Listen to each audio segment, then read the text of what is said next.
നിനക്ക് അവിടെ പോയിരുന്ന അവരോട് കഴിച്ചാലെന്താ?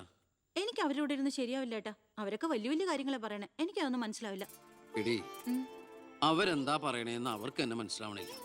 അതാ നിനക്ക് മനസ്സിലാവാത്തത്. അതെന്താ നീ മനസ്സിലാക്കാത്തേ? ചുമ്മാ ഇരിയേട്ടാ.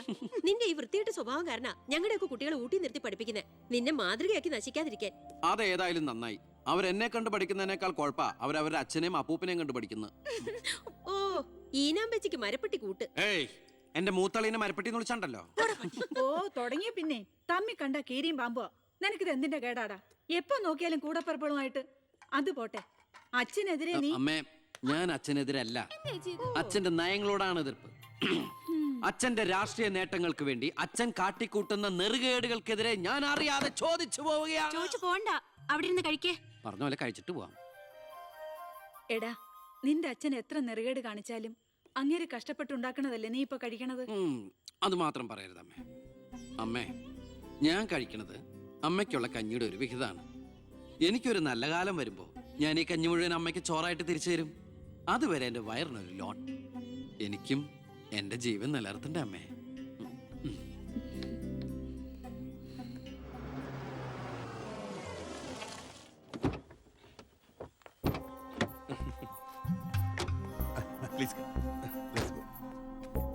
ഇത് അനിൽ മുഖർജി, നമ്മുടെ പെപ്കോ കോള കമ്പനിയുടെ സിഇഒ. ഈവനിംഗ് ഫ്ലൈറ്റിന് ഡൽഹിയിൽ നിന്ന് വന്നതേ ഉള്ളൂ. അത് ശരി. This is my co brother collector Gopinath. Oh, hello, how are you? Fine. ഞാൻ പറഞ്ഞിരുന്നില്ല അച്ഛാ, ഇവരൊരു പുതിയ പ്ലാന്റ് കൂടി ഓപ്പൺ ചെയ്യുന്ന വിവരം. അയ്യോ, അത് ഉടനെ വേണോടാ. ഇപ്പൊ തന്നെ കോട്ടപ്പുറത്ത് കുടിവെള്ളമില്ലെന്നും പറഞ്ഞ് ജനങ്ങൾ മുറവിളി കൂട്ടുക. ഇനിയിപ്പോ 50 കിലോമീറ്റർ ചുറ്റളവിൽ ഭൂഗർഭജലം വലിച്ചെടുക്കുന്ന പുതിയ പ്ലാന്റ് കൂടി തുറന്നാൽ ജനവിളകും. ഹേ, അതൊക്കെ ആരറിയാൻ പോകുന്ന വെച്ചാ? കുടിവെള്ള ക്ഷാമത്തിന് സർക്കാർ ചെലവില് നമ്മൾ ടാങ്കറിൽ വെള്ളം അടിക്കും. എന്നാലും അല്ല അച്ഛാ, പെർമിഷൻ കൊടുക്കാന്ന് പറഞ്ഞൊരു 2 കോടി രൂപ ഞാൻ ഇവരുടെ കയ്യിൽ നിന്ന് വാങ്ങിയിരുന്നു. ചെറാക്കുളം ഫൈനാൻസേഴ്സിന്റെ കാസർഗോഡ് ശാഖ തുടങ്ങിയത് ആ പണം കൊണ്ട്. അച്ഛന് താല്പര്യമില്ലെങ്കിൽ ഞാൻ ആ പണം പിൻവലിച്ച് തിരിച്ചു കൊടുത്തേക്കാം. അത് വേണ്ട. പിന്നെ ആ വ്യവസായ മന്ത്രി ദിവാകരന് ഒരു തുക കൊടുക്കേണ്ടി വരുമെന്ന് പറഞ്ഞേക്ക്. കൺഫേം. Thank you. എല്ലാം കേട്ടു, ഒന്നും നടക്കില്ല. Good night. അല്ല, അതെ, നാളെ ഒരു വഴിതടയൽ സമരമുണ്ട് KK റോഡില്. ബഹുമാനപ്പെട്ട മന്ത്രി അച്ഛൻ അതുവഴിയൊന്നും വന്നേക്കരുത്. പിന്നെ മന്ത്രിയുടെ കാറ് മാൻ തടഞ്ഞു എന്നും പറഞ്ഞ് രാത്രി ഉണ്ണാൻ വന്നിരിക്കുമ്പോ എന്റെ കഞ്ഞിൽ പാച്ചിടാൻ വന്നിട്ടുണ്ടല്ലോ. കഞ്ഞി കുടിച്ചിട്ടേ പോകുള്ളൂ. കേന്ദ്ര സർക്കാരിനെ എതിർക്കാൻ വേണ്ടി മാത്രം പെട്രോൾ വില വർധനയ്ക്കെതിരെ സമരം ചെയ്യുന്ന മറ്റ് സംഘടനകളും ഒന്ന് ഓർക്കണം. അവരുടെ സർക്കാർ ഭരിച്ചിരുന്നപ്പോഴും ഇവിടെ അടിക്കടി വില വർദ്ധിപ്പിച്ചിട്ടുണ്ടെന്ന് എന്ന് കരുതി കേന്ദ്ര സർക്കാരിനെ ന്യായീകരിക്കുകയല്ല ഞാൻ. നമുക്കെല്ലാവർക്കും അറിയാം, പെട്രോളിന് വില കൂടുമ്പോൾ ഇവിടെ ഉപ്പ് തൊട്ട് കർപ്പൂരം വരെയുള്ള സാധനങ്ങൾക്ക് അമിതമായ വില കൂടുമെന്ന്. ഓട്ടോ ചാർജ് വർധന, ബസ് ചാർജ് വർധന, ഇതൊന്നും ഇവിടുത്തെ സാധാരണ ജനങ്ങൾക്ക് താങ്ങാൻ കഴിയില്ല. എന്നും സാധാരണക്കാർക്ക് വേണ്ടി നിലകൊള്ളുന്നവരാണ് നമ്മൾ. ഭരണകക്ഷിയായാലും നമ്മൾ ഇത് ഇപ്പോഴൊന്നും തീരുന്ന ലക്ഷണമില്ല. ഇപ്പൊ തന്നെ ലേറ്റാ. ഇന്ന് പരീക്ഷാ ദിവസമായിട്ട് ടീച്ചറെ ഒന്ന് പറഞ്ഞു നോക്കിയാലോ? ഞാൻ പറയാം. 947 നമ്മുടെ മഹാത്മജി നമുക്ക് വാങ്ങി തന്ന സ്വാതന്ത്ര്യം നീണ്ട സമരങ്ങളിലൂടെയാണ്. നിങ്ങൾ വാഹനങ്ങൾ കടത്തിവിടണം. ഇതൊരു പബ്ലിക് റോഡല്ലേ? ഇതൊരു പബ്ലിക് മാറ്ററാ. പബ്ലിക് കൂടി സഹകരിക്കേണ്ട വിഷയം. പബ്ലിക്കിനെ ബുദ്ധിമുട്ടിച്ചിട്ടാവരുത് വഴിയോര പ്രസംഗം. ഇങ്ങനെ റോഡിൽ വെച്ചിട്ടാണോ പബ്ലിക് മീറ്റിംഗ് നടത്തുക? പബ്ലിക്കിന് വേണ്ടിയിട്ടാണ് മാഡം പബ്ലിക്കായ കാര്യങ്ങൾ പബ്ലിക്കായി പറയുന്നത്. ഇത് പബ്ലിക്കിന്റെ മുന്നിൽ വെച്ച് പബ്ലിസിറ്റിക്ക് വേണ്ടി ഉണ്ടാക്കുന്ന പബ്ലിക് ന്യൂസൻസ് ആണെന്ന് പബ്ലിക്കിന് മൊത്തം അറിയാം. ഏതാ ഈ പബ്ലിക്? ചുമ്മാ ഒരു കാര്യമില്ലാതെ ഒരു ഉടക്ക്. ഒരു കാര്യമില്ലാണ്ട് ഉടക്കാൻ പെങ്ങളെന്താ പ്രതിപക്ഷ നേതാവിന്റെ മോളാണോ? എന്താ പെങ്ങളുടെ പ്രശ്നം? നിങ്ങൾക്ക് ഇതുപോലെ ഓഡിറ്റോറിയത്തിൽ വെച്ച് നടത്തിയാലെന്താ? എഴുതി വെച്ചിരിക്കണ കണ്ടില്ലേ? വഴിതടയൽ സമരം ഒന്ന്. വഴിതടയൽ സമരം എങ്ങനെ ഓഡിറ്റോറിയത്തിൽ വെച്ച് നടത്തണത്? എന്റെ കുട്ടികൾക്ക് ഇത് പരീക്ഷയാണ്. എന്നിട്ട് കുട്ടികളെ ബസ്സില്. ഓ, എന്റെ ഈശ്വര, ഒരു വണ്ടി നിറയെ കുട്ടികളോ? അല്ല, അപ്പൊ കുട്ടികളുടെ അച്ഛൻ എന്താ പണി? ഇതൊക്കെ തന്നെയായിരിക്കും. അല്ലാതെന്താ? ചുമ്മാരിടാ. നാം ഒന്ന് നമുക്കൊന്നെന്ന് ഗവൺമെന്റ് പരസ്യം ചെയ്യുന്ന ഈ കേരള സംസ്ഥാനത്ത് ഒരു വണ്ടി നിറയെ കുട്ടികളുമായി വന്നിരിക്കുന്ന ഒരമ്മ നമുക്കിത് വാർത്തയാക്കണം. അതെന്റെ സ്കൂളിലെ കുട്ടികളാ. അയ്യോ, അത് ഞാൻ അറിഞ്ഞില്ലാട്ടാ. കൊച്ചുകുട്ടികളുടെ ഭാവി തകർത്തിട്ടാവരുത് നാട് നന്നാക്കല്. പെങ്ങൾ ഇപ്പൊ പറഞ്ഞതിന് ന്യായം. ഇന്നത്തെ കുട്ടികളാണ് നാളത്തെ പൗരന്മാർ. അവരാണ് ഇന്ത്യയെ നയിക്കേണ്ടവർ. ആ പൗരന്മാർക്ക് വേണ്ടി ആ വണ്ടി ഒന്നായിട്ട് കടത്തി വിടറാ. പെങ്ങളങ്ങോട്ട് പൊക്കോളൂ. അപ്പോൾ ഞാൻ പറഞ്ഞു നിർത്തിയ ഇതുപോലുള്ള സമരങ്ങൾക്ക് ജനപിന്തുണയുണ്ടാവണം. ഒറ്റക്കെട്ടായിട്ട് നിന്ന് പോരാടണം. പ്രിയപ്പെട്ട നാട്ടുകാരെ, ഞാൻ പറയുകയാണ്, ഞാൻ ചോദിച്ചു പോവുകയാണ്. പ്രിയപ്പെട്ട നാട്ടുകാരെ, ഞാൻ പറയുകയാണ്, ശ്രീമതി ഇന്ദിരാഗാന്ധി ഇവിടത്തെ പ്രധാനമന്ത്രിയായിരുന്നപ്പോൾ ഇവിടെ എന്തിന്റെ കുറവുണ്ടായിരുന്നു? ഞാൻ ചോദിക്കുകയാണ്. എന്താടി? അയ്യോ, ഇത് പിടിച്ച്. അതെ, നിങ്ങളെല്ലാരും ഇവിടെ ഇരി, ഞാനിപ്പോ വരാം. പിന്നെ കയറിക്കോ.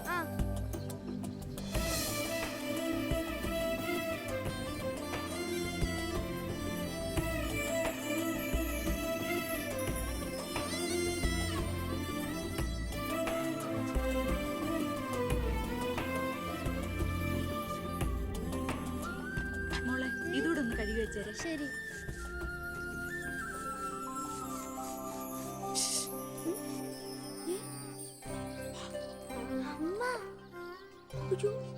ഇനി മോള് പോയി പഠിച്ചോളൂ, അമ്മ കഴിക്കോളാം. ശരി.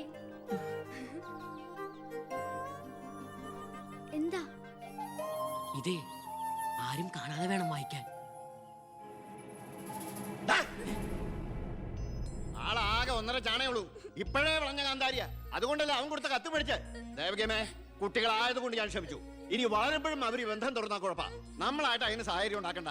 അതുകൊണ്ട് ദേവകിയമ്മ കൊടുത്ത് പൊക്കോളൂ. ലക്ഷ്മി ഒന്നും പറയണ്ട.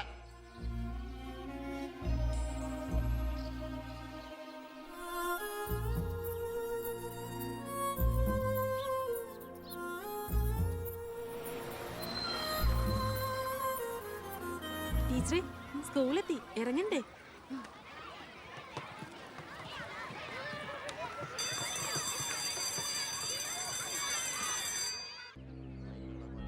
ഓ, എത്തിയോ പട രാവിലെ തന്നെ. ഓ ജോസ്ബേ, ജോസ്ബേ, ഓ എന്താടോ ഇത്? സ്വപ്പ പഴകഞ്ഞ. അതല്ലടോ, പുറത്ത് എന്തോ ആൾക്കാരാന്ന്. ഇവറ്റകളെയൊക്കെ തിരുവനന്തപുരത്തേക്ക് കെട്ടിയെടുത്താൽ മതി എന്ന് പറഞ്ഞോണ്ടോ എനിക്ക്. വീട്ടിലും ഒരു സൗകര്യം തരില്ല എന്ന് വെച്ചാൽ നാശൂലങ്ങള്. എലക്ഷന് മാത്രമേ നമുക്ക് വരെ ആവശ്യമുള്ളൂ എന്ന് ആ പട്ടിണി പാവങ്ങൾക്ക് അറിയില്ലല്ലോ. ഇതിൽ ഭൂരിപക്ഷം പേരും മോനെ കാണാമെന്ന.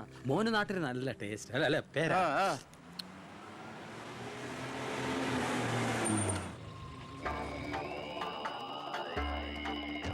വെണ്ടർ ചാണ്ടിയല്ലേ വരുന്നത്? കാശ് എത്ര ഉണ്ടെങ്കിൽ എന്താ വെണ്ടർന്നല്ലേ പേര്. ആ, ഞാനൊന്ന് കുളിക്കട്ടെ. കാക്ക വിളിച്ചാ കൊക്കാവൂ. ഞാൻ ചാണ്ടിയെ ഉദ്ദേശിച്ച്. അയാളോട് മാത്രം അകത്തേക്ക് വരാൻ പറ. ബാത്റൂമിലോട്ടോ.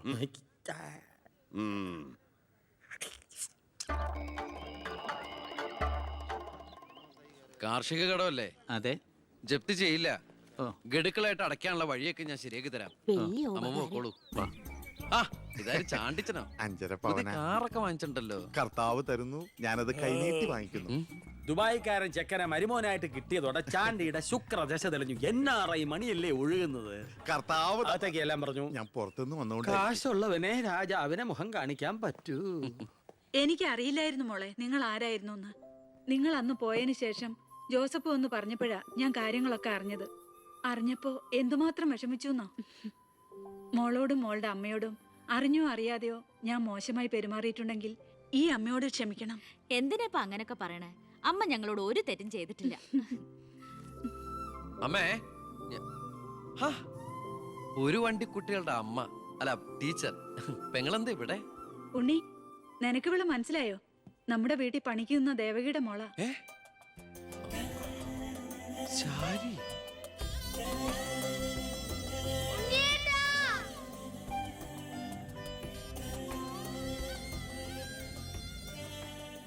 ഇവളിപ്പോ കോട്ടപ്പുറം UP സ്കൂളിലെ ടീച്ചറാണെന്ന് വിശ്വസിക്കാനേ പറ്റണില്ല. പണ്ട് പരീക്ഷയുടെ തലേന്ന് വരെ ഇവളെ കൊണ്ട് ഞാൻ പാത്രം കഴിച്ചിട്ടുണ്ട്. പാവം. സ്കൂളില് ടെമ്പററി വേക്കൻസിയാ. എനിക്ക് മനസ്സിലായില്ല.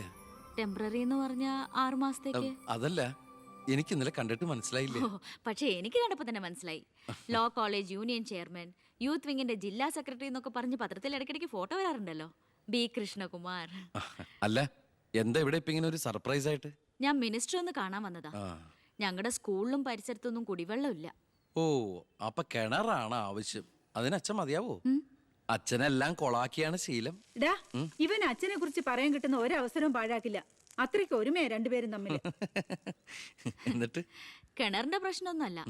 ഇവിടുത്തെ കോള കമ്പനി അടുത്തുള്ളതുകൊണ്ടാ സമീപ പ്രദേശങ്ങളിലൊന്നും വെള്ളമില്ലാത്തെന്ന് ആളുകൾ പറയുന്നത്. ഉള്ള വെള്ളത്തിലാണെങ്കിൽ വിഷാംശവും. ഇപ്പോ ഏതോ പുതിയ പ്ലാന്റാ കമ്പനിക്കാർ തുടങ്ങാൻ പോവാന്ന്. അതോടി വന്നാ ഈ നാട് കൊടും വരൾച്ചയിലായിരിക്കും. അതൊന്ന് തടയണം. ആ വർത്തമാനത്തിനിടയില് എന്റെ അമ്മ ആരോടോ പറഞ്ഞൊരു വെറും വാക്കിന്റെ പുറത്താ ഈ വീടും ഞങ്ങളും തമ്മിലുള്ള ബന്ധം നാട്ടുകാരറിഞ്ഞത്. അതോടെ എല്ലാരും ഒപ്പിട്ട് നിവേദനം കൊടുക്കേണ്ട ജോലി എന്റേതായി. കൂടെ വന്നവരവിടെ മുൻവശത്ത് നിൽക്കുന്നവര്. കയ്യിൽ കാശ് എത്രയുണ്ട്? കാശോ? എന്റെ അച്ഛനായതുകൊണ്ട് പുകഴ്ത്തി പറയല്ല. ഭയങ്കര അഴിമതി വീരനാ. കോള കമ്പനിക്കാർ കൊടുത്തതിനേക്കാൾ കൂടുതൽ കൊടുക്കാനുണ്ടെങ്കിൽ കാര്യം എളുപ്പം.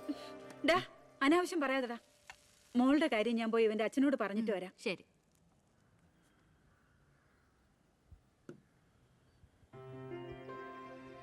പിന്നെ വിളിച്ചത് കാര്യാക്കണ്ട കേട്ടോ. എന്ത്? പെങ്ങളേന്ന്. ഓ, അതിനെന്താ, അങ്ങനെ കണ്ടോളൂ. അയ്യോ, അങ്ങനെ കാണാൻ പറ്റില്ല. എനിക്ക് ഇപ്പൊ തന്നെ 3 പെങ്ങന്മാരുണ്ട്. ഇനി ഒരെണ്ണം കൂടി താങ്ങാനുള്ളൊരു കപ്പാസിറ്റി എനിക്കില്ല. അതുകൊണ്ട് തനിക്ക് തന്റെ പഴയ സ്റ്റാൻഡ് തന്നെ മതി. പഴയ സ്റ്റാൻഡോ? ആ, കുട്ടിക്കാലത്ത് ഞാനൊരു ലവ് ലെറ്ററിയും ഒരു കത്തി ഞാൻ തന്നില്ലേ? അന്നത് തമാശയായിട്ട് തോന്നിയെങ്കിലും പിന്നീട് ആ തമാശ എന്റെ കൂടെ വളർന്ന് വളർന്ന് ഇപ്പൊ നേരിട്ട് കണ്ടപ്പോ സീരിയസ് ആയി. അന്ന് ഞാൻ സീരിയസ് ആയിരുന്നു. പക്ഷേ ഞാൻ വളർന്നപ്പോ ആ സീരിയസ് എന്റെ കൂടെ വളർന്ന് വളർന്ന് ഇപ്പൊ നേരി കണ്ടപ്പോ തമാശയായി. അതെന്താ? എനിക്ക് ബുദ്ധി വെച്ചതാ. ഏയ്, വെറുതെ ഒന്ന് പോടുന്നേ. ആ മോളെ, ഞാനവന്റെ അച്ഛനോട് പറഞ്ഞിട്ടുണ്ട്, അങ്ങോട്ട് ചെല്ലും. കാത്തിരിക്കുക അവിടെ. ശരി. അതെ, വെറുതെ എന്തിനാ? താൻ അങ്ങോട്ട് ചെല്ലുമ്പോ ഇപ്പൊ എന്താ ഉണ്ടാവണമെന്ന് വേണമെങ്കിൽ ഞാൻ പറഞ്ഞുതരാം. ഞാൻ അച്ഛൻ. ആ, വരൂ വരൂ വരൂ. ലക്ഷ്മി പറഞ്ഞു ദേവകിയുടെ മോള് വന്നിട്ടുണ്ടെന്ന്. നീ അങ്ങ് വളർന്നു പോയല്ലോ. നിവേദനം എടുത്ത് കൊടുക്കുന്നു. എന്താ ഇത് നിവേദനം? ഓ, കുടിവെള്ള പ്രശ്നം ലക്ഷ്മി പറഞ്ഞു. തൊട്ടടുത്ത് പഞ്ചപുച്ഛമടക്കി നോക്കി നിൽക്കുന്ന പിയേടെ അടുത്ത് നിവേദനം കൊടുത്തുകൊണ്ട് ഡോ, കാര്യങ്ങളൊക്കെ വിശദമായി പഠിച്ച് വേണ്ട നടപടികൾ ഉടനെ എടുത്തേക്കണം. പിയെ. ഇതാരാന്നറിയോ? ദേവകിയുടെ മോളാ. അമ്മയ്ക്കൊക്കെ സുഖം തന്നെയല്ലേ? ആ, എങ്കിൽ ഞാൻ ഇറങ്ങട്ടെ. 10 മുമ്പ് തിരുവനന്തപുരത്ത് എത്തണം. തൊട്ടുപിറകെ പോകുന്ന പിയെ നിവേദനം ചുരുട്ടിക്കൂട്ടുന്നു. എന്തിനാ അച്ഛൻ ഇങ്ങനെ കളിയാക്കണേ? നന്നല്ല കേട്ടോ. എന്നാ വേഗം ചെല്ല് ചെല്ല്. ആ, വരൂ വരൂ വരൂ. ലക്ഷ്മി പറഞ്ഞു ദേവകിയുടെ മോള് വന്നിട്ടുണ്ടെന്ന്. നീ അങ്ങ് വളർന്നു പോയല്ലോ.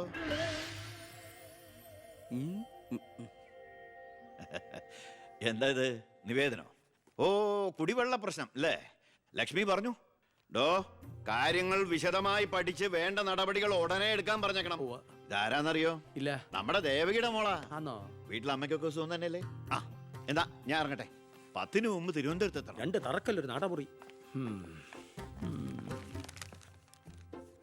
ഇപ്പൊ എങ്ങനെയുണ്ട്? മന്ത്രിയുടെ വഴിക്കൊന്നും കാര്യങ്ങൾ നടക്കില്ല, നടത്തില്ല. നമുക്കൊരു കാര്യം ചെയ്താലോ? കളക്ടറേറ്റ് വഴി ഒന്ന് മൂവ് ചെയ്യാം. വാ.